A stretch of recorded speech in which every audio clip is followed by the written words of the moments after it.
we're here in Herford with the Nordwestdeutsche Philharmonie, preparing for 6 concerts all around the region and a CD recording.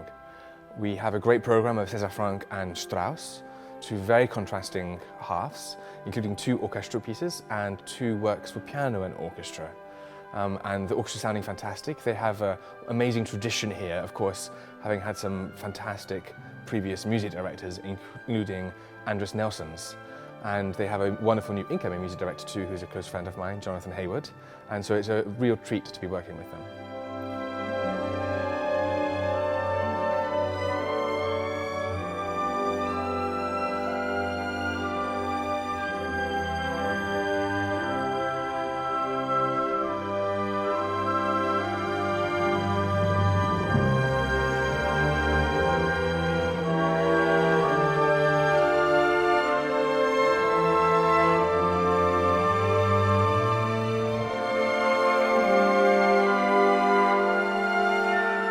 So obviously I've been working on various pieces of Strauss for many years.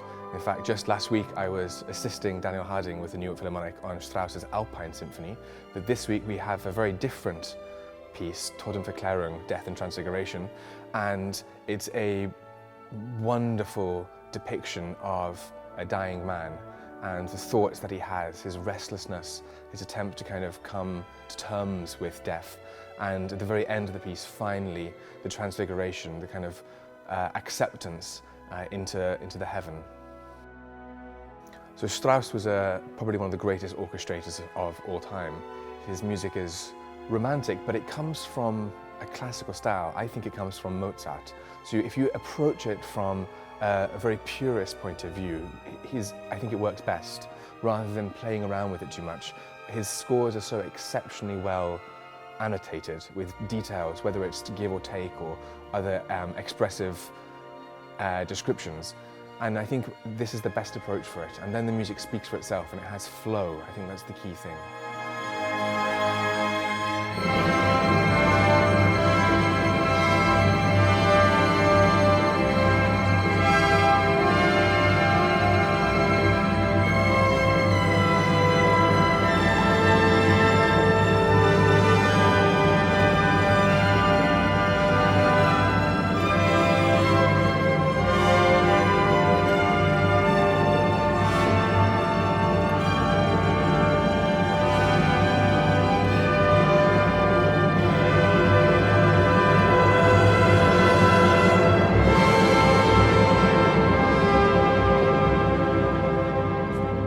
So one of the pieces of Strauss we're doing, the burlesque, was actually originally called Scherzo, and this was premiered by the conductor Hans von Bülow.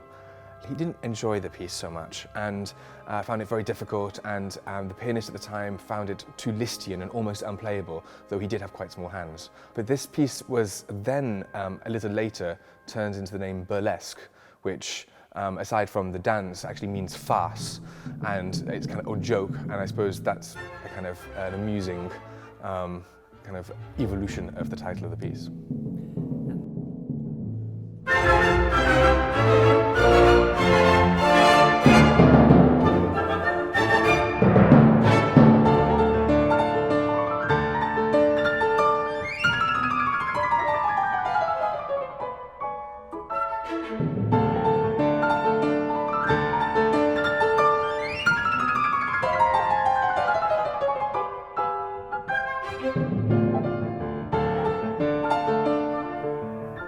The burlesque contains hugely contrasting sections, from the kind of scherzo waltz-like features at the beginning, which is virtuosic and fast and very difficult, to much more subtle, beautiful, romantic moments. And so you can hear all of these, of course, on the recording.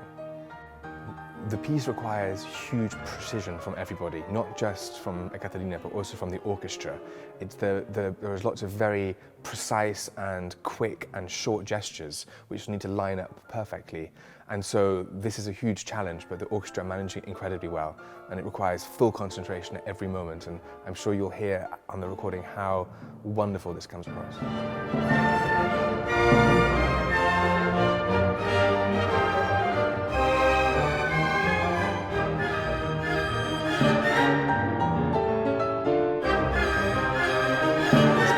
concert program and CD program contains 3 very not well-known works. And so I think it's going to be fascinating for the audience to start with to enjoy these 3 works. And of course you have all the way from César Franck to the Strauss, to Death and Transfiguration. Quite a lot of the pieces end quite quietly and reflectively. So I think from the journey of the whole concert and the CD will actually leave you, I hope, in a trance-like, accepting life kind of state at the end.